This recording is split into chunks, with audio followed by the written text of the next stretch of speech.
Vocês tanto participaram dos protestos para o impeachment da Dilma, de esquerda, mas tem também essas referências contra o bolsonarismo. O Missão e você, enquanto uma das lideranças, você consegue se identificar entre algum espectro mais à direita, mais à esquerda, ao centro? Como que vocês se identificam nesse sentido? Nós somos um grupo de direita, nós somos um grupo, no sentido mais clássico do termo, mais à direita do que o Bolsonaro. Aliás, quando chamam o Bolsonaro de radical, eu sempre discordo. Porque eu queria ver o que foi feito de radical do ponto de vista ideológico por parte do Bolsonaro. Para mim, o Bolsonaro só é radicalmente burro e radicalmente corrupto. Ele não é um radical em termos ideológicos. Não vi nada radical nesses termos no governo dele. Ele só é burro e muito corrupto. A família dele também é muito corrupta. O petismo também. Os próprios petistas e os próprios movimentos de esquerda reclamam que o petismo, no fim do dia, anda com uma agenda liberal, que anda com os bancos, e eles estão certos na crítica deles, né? Não estão certos no objeto, mas estão certos em dizer que o PT mente. E o Lula, pelo amor de Deus, né? Em termos de corrupção, o homem é uma máquina. Então, quando eu olho pra isso aí, eu olho, as pessoas falam, mas tem dois extremos. Não tem dois extremos. Temos duas figuras carismáticas que as pessoas se apaixonam por elas. E aí a gente acha que é um extremo. E esses dois, quando chegam ao poder, eles são completamente convencionais e não andam com nenhuma agenda que muda o Brasil. Por isso que o Brasil nos últimos, 26 anos, 25 anos, e que a gente tem inclusive governos do PT e teve aquele pequeno período de governo Bolsonaro, o Brasil não mudou pra melhor. Tem favela no Brasil? Aumentou a favela. Aumentou a violência no Brasil. Aumentou a criminalidade no Brasil. A nossa infraestrutura diminuiu. Ou seja, a gente não conseguiu tornar o Brasil um lugar objetivamente melhor. E aí, cara, aí é complicado. Vindo de um partido novo, uma candidatura que pela primeira vez vai acontecer hoje enquanto pré-candidato, você vê esse trabalho que vocês estão estruturando como uma candidatura real para tentar se tornar presidente ou, mais uma vez, vai ser um protesto do MBL agora junto à Missão? Não, assim, veja, quando a gente lançou o partido, falou, nós precisamos coletar aí 547 mil assinaturas válidas. Falaram, não vão conseguir, porque era uma empreitada gigantesca. Quando a gente começou as manifestações pelo fim do governo de Dilma Rousseff, também falaram, eles não vão conseguir. E a gente trabalhou e perseverou e conseguiu. Mesma coisa agora com a candidatura, né? Não, poxa, você tá começando muito de baixo, pô, você apareceu com 1%, depois 2%, depois 3%. Sim, é assim que se faz.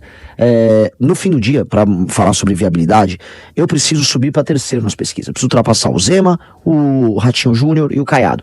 Porque quem ficar em terceiro, agora nos próximos meses, será a figura que vai receber uma quantidade enorme de apoio, dado que o Flávio Bolsonaro, todo mundo sabe que perde pro Lula.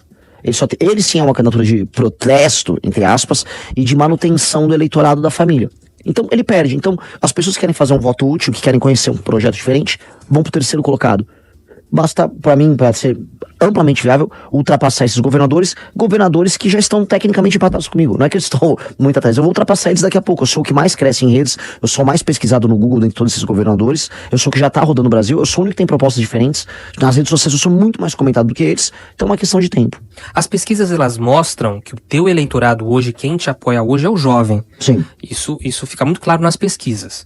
Como agora você conseguir sair dessa faixa dos jovens e conseguir dialogar principalmente com o pessoal mais velho? Qual é o plano que você tem em mente?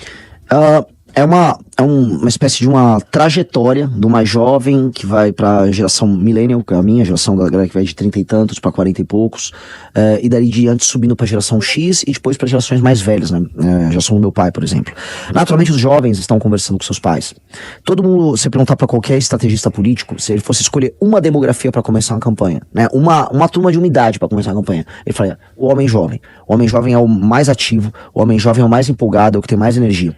Pois bem, quando a gente pega na pesquisa Atlas e olha, entre os jovens, eu já tô com 21,8%, entre 16 a 24 anos. O problema é que isso é entre todos os jovens. Quando a gente olha homens jovens, eu passo de 31%. Ou seja, entre homens jovens no Brasil, eu lidero as pesquisas para presidente da República. O que é bastante assustador, porque é uma pré-candidatura nossa que tem 2 meses de existência. Esses homens jovens, eles têm uma capacidade de divulgar suas ideias e de difundir o que eles pensam enorme. Quem começou com homens jovens? Bolsonaro, em 2015, 2016. Donald Trump, em 2014, 2015. Javier Milei.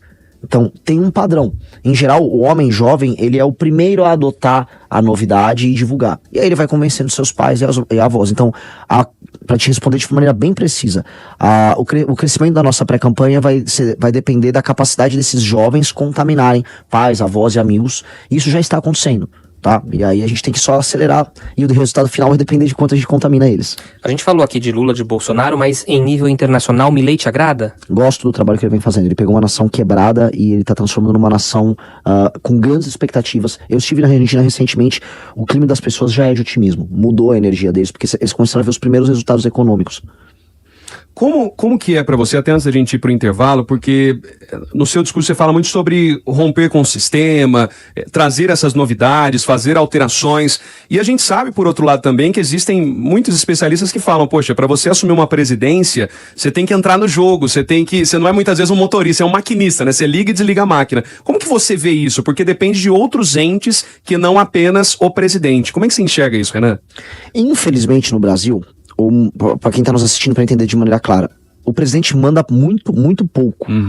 E manda pouco porque quando a gente fez a Constituição de 88, ela foi desenhada para ser parlamentarista, um regime que o poder ia vir do Congresso. Só que as pessoas falavam naquela época, não, eu quero votar para presidente. Você tinha o regime militar ali em que você não votava para presidente. Aí eles fizeram uma mistura. Não, olha só, o poder tá com o Congresso, mas vai ter um presidente. Aí o que acontece? O presidente não manda nada, você vota meio que à toa para presidente, e quem manda são as pessoas que você não sabe o nome, e em geral de estados muito mal administrados. Qual a nossa reclamação com o Congresso? Que até você colocou de maneira precisa e a gente ataca o sistema. O Congresso brasileiro, ele é administrado por pessoas oriundas, vamos dizer, de estados como Alagoas, como Maranhão, como Piauí, estados que, se você olhar, são os piores estados do Brasil para se viver, com os piores índices de tudo, são lugares com qualidade de vida similar a países da África subsaariana. Então esses caras que são mal administrados não deviam administrar a gente. Poços de Caldas tem um IDH, tem uma qualidade de vida acima da média. Ela não poderia ser administrada, sei lá, pelo Hugo Mota, que é o presidente da Câmara dos Deputados lá da Paraíba, ou por um cara que é o Alcolumbre, que é do Amapá. Esses caras só têm poder porque a divisão de poderes que eles criam através do sistema eleitoral nosso dá poder demais para os estados pequenos. E os estados pequenos do Brasil são mal administrados. Eu estou indo para uma campanha já avisando que eu vou mudar isso. Não dá. É como se você tivesse um time de futebol que ele foi rebaixado pra Série B, aí você pega os jogadores e o técnico fala, não, esses caras vão administrar a seleção brasileira. É o que o Brasil faz. Isso é maluco, isso é coisa de louco. E a gente fica aceitando essa coisa de louco. Eu vou mudar. Aí você vai falar, mas como? Eu sou a única pessoa que está fazendo uma campanha, rodando o Brasil, avisando, eu vou fazer isso. Eu fui pra Garanhuns, terra do Lula, inclusive, lá em Pernambuco, e eu falei na rádio, olha, se você vende seu voto, eu vou prender você por 10 anos. Quem vende o voto vai ser preso por 10 anos e quem compra voto, por descomprar voto, preso por 20 anos. Eu vou fundir cidades pequenas, eu vou botar interventores. E se o Estado tiver mal administrado, eu vou botar interventor também. Foram duas polêmicas em relação a isso. Foi primeiro o Acre, que você falou que deixaria de ser Estado, não foi? Sim. Seria um território autônomo. Sim. E teve Tocantins, foi? Tocantins fazer uma fusão com Goiás para ser uma unidade administrativa comum. Os dois teriam a mesma unidade administrativa. Então deixaríamos de ser uma federação? Não, seríamos uma federação. A questão toda é que nós teríamos unidades administrativas para além dos estados. Então você pode ter um território. A minha pergunta é, por que o Acre, que tem uma população de 850 mil pessoas, tem que ter 3 senadores? O mesmo número de São Paulo. Por que o Acre, que se você fosse fazer a repartição, teria no máximo 2 deputados federais, tem 8 deputados federais? Isso é injusto. Isso é injusto com Minas Gerais, isso é injusto com São Paulo, isso é injusto com todo mundo. São Paulo, se fosse ter na métrica correta, São Paulo teria mais de 100 deputados federais. Mas não pode. Então o voto de um paulista vale menos. Muito menos. Só que o paulista é um povo que dá muito resultado, né? Acho que 40% da arrecadação brasileira vem de São Paulo. Quer dizer, São Paulo paga a banda, mas não escolhe a música. Então isso tá errado. Então vamos dizer, mas pelo menos isso tá ajudando muito o Acre, né? O povo do Acre tá ganhando muito com seus senadores. Não tá. O Acre tá uma desgraça. O Amapá tá uma desgraça. Então são políticos que roubam as pessoas, os estados continuam muito pobres, e a gente paga a conta aqui. Isso não pode ficar assim. A gente não pode deixar que seja assim. Então, se eu for presidente da República, te respondendo de maneira clara, eu vou ganhar com uma campanha falando isso. E aí eu chegando lá, existem uns 6 primeiros meses em que nós vamos ter que entrar com uma agenda. E eu vou entrar primeiro com uma guerra contra o crime organizado, e minha popularidade vai ficar muito alta, porque quem enfrentar o crime organizado, o primeiro presidente que enfrentar o crime organizado e destruir o crime organizado, será o presidente mais popular da história. Você pretende ir naquela linha do Bukele? Sim, tem que ser. Tem que ser.